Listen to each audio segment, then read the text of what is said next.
시장에서 도르쇼 향해시 우리 구독자분들 반갑습니다. 용천도사입니다. 유난히 휴장이 많았던 이번 주 시장도 이제 금요일로 종료가 되었기 때문에 우리는 금요일을 마무리하고 여기서부터 이제 쉬어가는 게 아니라 당연히 다음 주 시장을 준비를 해야겠죠. 그래서 다음 주에 예정되어 있는 일정과 다음 주에 강세를 보일 수 있는 테마들, 그리고 우리가 볼 수 있는 관심 종목들까지 이번 영상을 통해서 준비해드렸으니까 바로 보도록 하겠습니다. 우선 다음 주 월요일 같은 경우에는 국회 국정감사가 예정이 되어 있습니다. 하지만 국정감사에서 증시에 영향을 줄 수 있는 이슈가 나올 가능성은 굉장히 적기 때문에 중요도 자체는 높지 않을 것으로 보이고요. 그렇다면 중요한 건 유로존 8월 소매 판매 지표가 있겠습니다. 그리고 다음 주 화요일 같은 경우에는 동해 탐사시추 안전성 검토 토론회가 있습니다. 하지만 동해 탐사시추 대왕고래 프로젝트와 관련된 종목들에 대한 시장 관심도가 떨어져 있는 상황이기 때문에 사실상 토론회가 진행된다고 해서 관련 종목들이 시장에서 크게 반응할 것 같지는 않고요. 삼성전자의 잠정 실적 발표 결과가 더 중요할 수 있겠습니다. 실제로 삼성전자 같은 경우에는 지난 9월부터 외국인이 최근까지도 연일 매도로 일관하고 있는 상황인데, 삼성전자의 3분기 잠정 실적이 시장 예상치를 상회하게 되는 경우 이 외인의 스탠스 전환을 기대할 수 있고, 또 더군다나 반도체 실적의 선행성 지표로 해석될 수 있는 이 마이크론 테크놀로지의 호실적과 엔비디아의 최근 견조한 추세적 상승, 그리고 엔비디아의 CEO가 AI와 관련된 칩 수요가 굉장히 견조하게 여전히 유지되고 있다는 점에 비롯한다면 이 삼성전자의 잠정 실적 결과가 어떻게 나오는지에 따라서 국내 반도체 산업의 분위기가 좀 달라질 수 있겠다라고 우리가 생각을 해볼 수가 있습니다. 그리고 수요일 같은 경우에는 한글날로 인해서 우리 국내 증시 같은 경우에는 휴장을 앞두고 있고요. 미국에서는 FOMC 의사록 공개가 예정되어 있습니다. 그리고 목요일 같은 경우에는 이제 가장 중요한 일정 중 하나인 테슬라 자율주행 로보택시 데이가 예정되어 있고, 특히 자율주행 로보택시 데이 같은 경우에는 최근에 시장에서 움직이고 있는 개별주들, 국내 증시 같은 경우에는 대부분 한 차례 이상 상승이 나왔던 개별주들이 재탕하는 형태로 움직이고 있기 때문에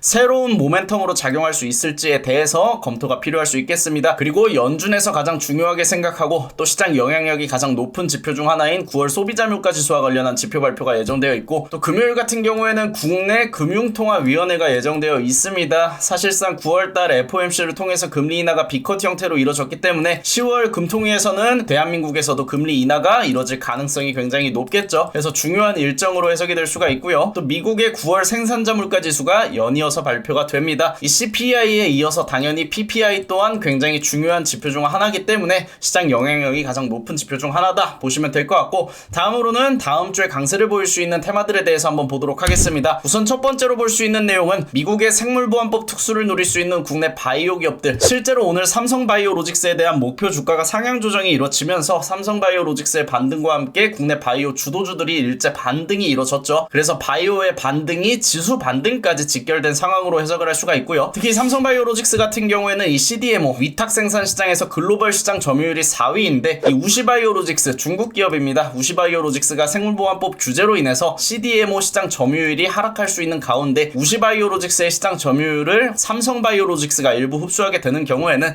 세계 2위까지 시장 점유율을 좀 늘려갈 수 있다는 긍정적인 전망이 나오고 있고, 또 금통위에서 금리 인하 소식이 전달되게 되는 경우 유동성이 증가하고, 이 바이오 같은 경우에는 자금 조달을 굉장히 중요시하는 업종이기 때문에 금리가 내려간다면 당연히 금리 인하 수혜주로도 부각이 될 수 있습니다. 그래서 관심 종목으로 볼 수 있는 종목들은 일단 주도주입니다. 삼성바이오로직스, 그리고 코스닥의 대표 종목 중 하나인 알테오젠, ST팜, 한미약품까지 관심 종목으로 볼 수가 있고요. 아시다시피 얘네들은 대형주예요. 그래서 바이오 같은 경우에는 저는 연말까지는 스윙으로도 충분히 공략이 가능한 테마라고 생각을 합니다. 실제로 알테오젠 같은 경우에는 30만원 초반대에 매수를 해서 저희 무릉돈에서도 지속적으로 보유 중인 종목 중 하나고, 최소 한 차례 이상의 신고가는 기대할 수 있다. 하지만 여러분들에게 관심 종목으로 알려드린 종목들은 일단 CDMO 관련주, 이 생물보안법과 관련된 종목, 생물보안법으로 인해서 위탁 생산과 관련한 반사이익을 실제로 누릴 수 있는 CDMO와 관련된 종목들을 준비해 드렸으니까 유심히 지켜보다가, 사실 삼성바이오로직스 같은 경우에는 추가적인 상승을 우리가 기대할 수 있을지언정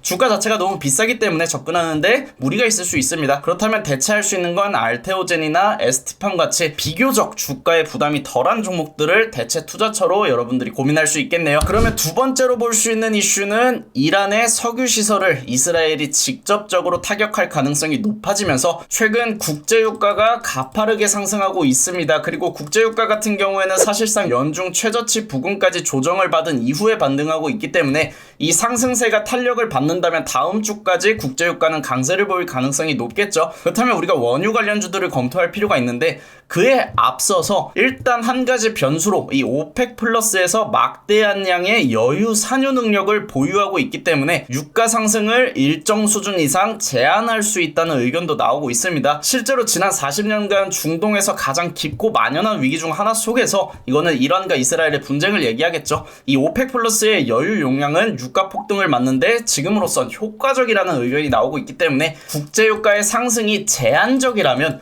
원유와 관련된 종목들은 매매를 하면 안 됩니다. 하지만 시장에서는 항상 다각적인 전략을 필요로 할 수 있기 때문에 일단 관심 종목을 알려드리면 사실 두 종목이에요. 중앙에너비스와 흥구석유. 오늘 시장에서 가장 강했던 원유 관련주들을 여러분들이 관심 종목으로 보셔야 합니다. 왜? 국내에서 석유와 관련된 종목들은 굉장히 가파른 변동성이 동반이 됩니다. 그렇기 때문에 이 원유 관련주들은 매매를 하기에 앞서서 일단 마켓 타이밍을 잘 확인을 하셔야 되고, 원유 관련주가 어떨 때 움직이냐, 우선 첫 번째로 미증시나 글로벌 증시가 흔들리는 과정에서 국제유가가 상승하고 있을 때 이 국제유가의 상승은 결국에는 물가 상승의 원동력으로 해석이 될 수가 있기 때문에 글로벌 증시가 흔들리게 되는 경우에는 경기 침체 우려감과 더불어서 인플레이션이 살아날 수 있다는 우려의 목소리가 나올 수 있습니다. 그럴 때 투자처가 부재할 수 있겠죠. 글로벌 증시가 흔들리게 되는 경우 국내 증시 종목들도 당연히 흔들릴 수밖에 없기 때문에 그런 상황에서 국제유가의 반등이 하락에 일조하고 있다면 당연히 해지성으로 볼 수 있는 석유 관련주들은 한 차례 추가적인 상승이 나올 수 있습니다. 하지만 어디까지나 단발성 급등일 가능성이 굉장히 높고, 실제로 과거 10년에서 20년간 이 원유 관련주들은 시장에서 대세 상승이 나온 적이 단 한 차례도 없었다는 점을 여러분들이 꼭 기억하시고, 이 종목들은 포트에다가 추가하기보다는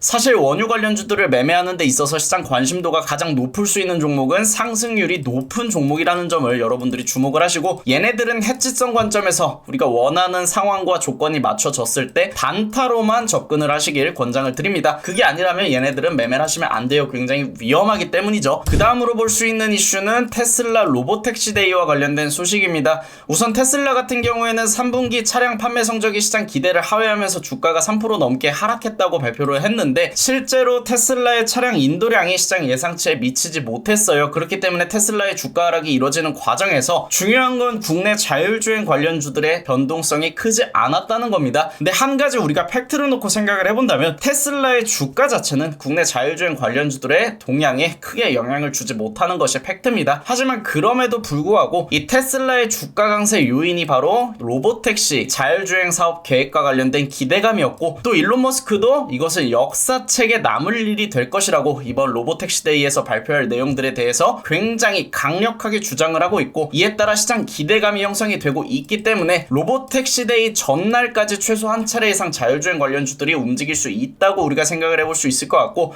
또 10월 10일 당일날 로보택시 데이에서 발표되는 내용이 어떤지에 따라서 추가적인 상승까지 기대할 수 있을 것으로 전망이 됩니다. 그래서 볼 수 있는 건 일단 테슬라의 주가 동향이에요. 테슬라 같은 경우에는 지난 7월 한 차례 고점을 형성한 이후에 재차 반등에 임하는 과정에서 3분기 테슬라의 차량 인도량이 시장 예상치를 하회했다는 소식과 함께 조정을 받고 있는 상황이죠. 그럼에도 불구하고 말씀드렸던 것처럼 테슬라의 차량 인도량은 사실상 자율주행과는 무관하기 때문에 국내 자율주행 관련주들의 경우 테슬라의 조정에도 불구하고 크게 흔들리지 않은 모습을 확인할 수가 있습니다. 그래서 알려드릴 수 있는 관심 종목은 일단 첫 번째로 라이콤, 최근 자율주행 관련주 내에서는 기간 상승률이 가장 높은 종목 중 하나입니다. 하지만 변수로 작용할 수 있는 건 오늘 강보합 수준을 유지하는 과정에서 단기 과열 예고 공시가 나왔기 때문에 라이콤 같은 경우에는 여기서 추가적인 상승, 사실상 직전 고점을 넘어가는 상승이 나온다면 단기 과열로 3거래일가량 쉬어갈 가능성이 높은 종목 중 하나겠죠. 그렇다면 우리가 대응할 수 있는 건 단타로 보셔야 한다는 점. 라이콤이 최근에 대장주였기 때문에 단기 과열 공시가 나왔다고 하더라도 직전 고점을 수렴하면서 피날레성 급등이 나오거나 아니면 추가적인 상승이 나올 가능성을 아예 배제할 필요는 없습니다. 그래서 첫 번째로 관심 종목은 라이콤 볼 수 있겠고요. 두 번째로는 현재 하방 경직을 잡아가고 있고 지난 9월 자율주행과 관련된 소식과 함께 한 차례 급등이 나왔던 슈어소프트테크 또한 자율주행 관련 대장주로도 해석이 될 수 있다는 점. 그리고 세 번째로 볼 수 있는 종목들은 스마트레이더 시스템이나 모바일 어플라이언스, 자율주행 섹터의 순환매가 형성되는 경우에는 후행성으로 따라갈 수 있는 종목들이겠죠. 그래서 관심 종목으로 알려드릴 수 있는 종목들은 마찬가지로 여러분들이 단기적 관점에서 공략을 필요로 할 수 있는 종목들입니다. 하지만 여러분들이 한 가지 명심하셔야 되는 건 자율주행 같은 경우에는 첨단 산업이기 때문에 사실 테슬라의 로보택시 데이 아니더라도 내후년까지도 이슈가 지속될 수 있는 테마 중 하나예요. 근데 국내에서 자율주행 관련 대장주, 실질적인 주도주로 해석될 수 있는 종목은 사실 현대오토에버입니다. 그렇기 때문에 지금 말씀드린 종목들은 포트에 무리하게 끼워 넣어서 운영하기보다는 단기적 관점을 토대로 여러분들이 매매 전략을 세워보시는 걸 조금 더 권장드릴 수 있겠네요. 그래서 정리해서 말씀드리면 바이오와 개별주가 공존할 가능성이 존재합니다. 바이오 같은 경우에는 현재 움직이고 있는 주도주들이 추가적인 상승을 형성하게 되는 경우에는 바이오 업종 내에서 순환매를 형성할 수 있고, 개별주 같은 경우에는 테슬라 로보택시데이와 같이 이슈에 따라 반응하는 종목들이기 때문에 종목별 장세와 바이오 순환매가 공존할 가능성이 높다는 점 여러분들이 참고하시면 되겠고, 시장은 여전히 종목별 장세에 맞춰 움직일 가능성이 높겠고요. 지수 반등을 주도할 수 있는 테마는 바이오가 유력하겠죠. 2차전지나 전기차 같은 경우에는 아직까지는 장기적인 수요에 대한 우려감이 남아있기 때문에요. 그리고 두 번째로는 바이오는 주도업종 내에서도 장기적인 모멘텀과 독자적인 매크로 환경을 구성할 수 있는 섹터라는 점을 여러분들이 기억하실 필요가 있겠습니다. 장기적인 모멘텀은 말씀드렸던 이 생물보안법, 그리고 금리 인하, 여기다가 추가적으로 바이오 시밀러와 관련된 규제 완화 소식도 예정되어 있고, 내후년까지는 국내에서도 블록버스터급 신약 출시와 관련된 소식들이 이어질 수 있다는 점, 그래서 최소 연말까지는 볼 수 있는 테마다. 그리고 독자적인 매크로 환경은 기관과 외국인의 매수 선호도가 높은 섹터 중 하나다, 이렇게 이해하시면 되겠습니다. 그래서 바이오 주도주들의 반등과 함께 업종 내 순환매가 형성되는 경우에 우리가 바이오 섹터 내에서도 중소형주까지 공략이 가능할 수 있지만 그 안에서 개별주들의 급등락이 공존할 수 있다는 점, 이건 말씀드렸다시피 증시 일정과 관련이 있겠죠. 테슬라 로보택시데이와 같이 추가적으로 이슈가 전달될 수 있는 테마들에 대해서는 여전히 급등락이 공존할 수가 있습니다. 그래서 여러분들의 대응은 주도업종 중심의 포트 구성, 이 주도업종의 중심은 삼성전자의 실적이 시장 예상치를 크게 상회하면서 반도체 종목들이 본격적으로 반등하는 것이 아니라면 높은 확률로 바이오가 될 가능성이 높겠고요. 바이오를 중심으로 포트를 구성하시고, 이 개별주들에 대한 트레이딩 전략은 단기적 관점을 유지하시길 권장을 드립니다. 그리고 이렇게 시장 인사이트 뿐만이 아니라 시시각각 변할 때, 예를 들어서 삼성전자의 잠정 실적이 생각보다 좋게 나와서 우리가 매매 전략을 수정해야 될 때 당연히 라이브에서 실시간으로 브리핑을 드리고 있고, 인사이트 뿐만이 아니라 매일같이 수익을 낼 수 있는 종목들 또한 알려드리고 있으니까요. 미리 구독, 알람 설정 눌러두시면 매일 아침에 진행되는 생방송까지 참여하실 수 있을 겁니다. 여러분들 이번 주 정말 고생 많으셨고 다음 주에 만날게요.